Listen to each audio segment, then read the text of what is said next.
اعوذ باللہ من الشیطان الرجیم بسم اللہ الرحمن الرحیم۔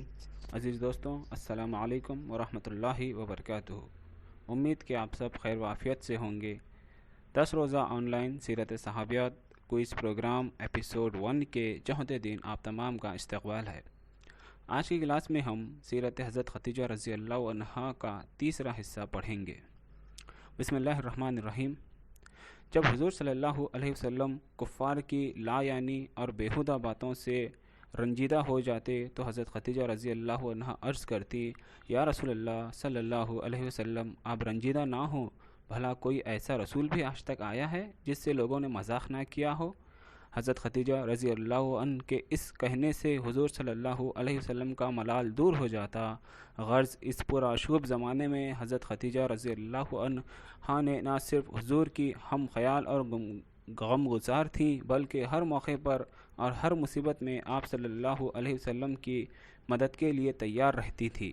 حضور صلی اللہ علیہ وسلم فرمایا کرتے تھے، میں جب کفار سے کوئی بات سنتا اور وہ مجھ کو ناگوار معلوم ہوتی تو میں خدیجہ رضی اللہ عنہ سے کہتا، وہ اس طرح میری ڈھارس بندھاتی تھیں کہ میرے دل کو تسکین ہو جاتی تھی، اور کوئی رنج ایسا نہ تھا جو خدیجہ کی باتوں سے آسان اور ہلکا نہ ہو جاتا تھا۔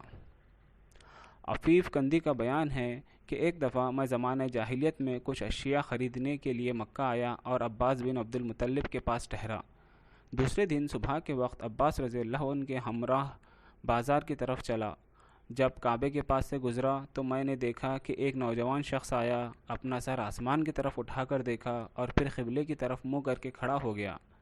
تھوڑی دیر بعد ایک نوخیز لڑکا آیا جو پہلے جوان کے ایک جانب کھڑا ہو گیا۔ زیادہ دیر نہ گزری تھی کہ ایک عورت آئی اور وہ بھی ان دونوں کے پیچھے کھڑی ہو گئی۔ ان تینوں نے نماز پڑھی اور چلے گئے۔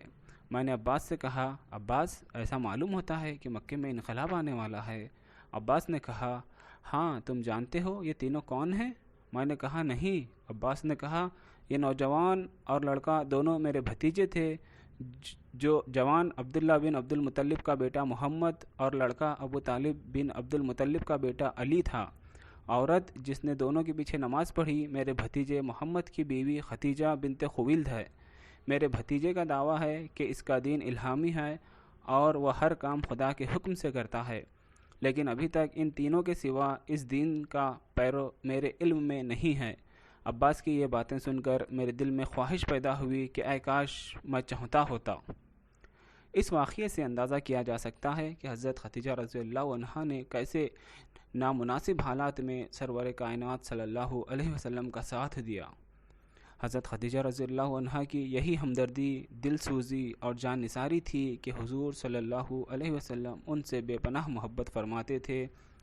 جب تک وہ زندہ رہیں حضور صلی اللہ علیہ وسلم نے کوئی دوسرا نکاح نہ فرمایا۔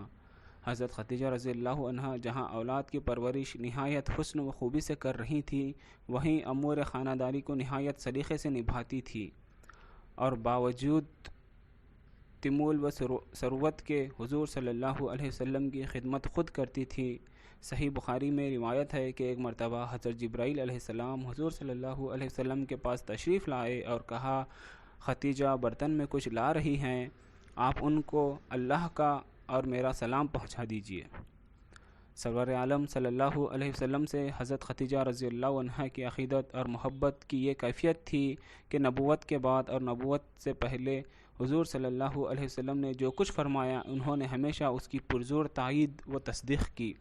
اسی لیے حضور صلی اللہ علیہ وسلم ان سے ان کی بے حد تعریف و تحسین فرمایا کرتے تھے۔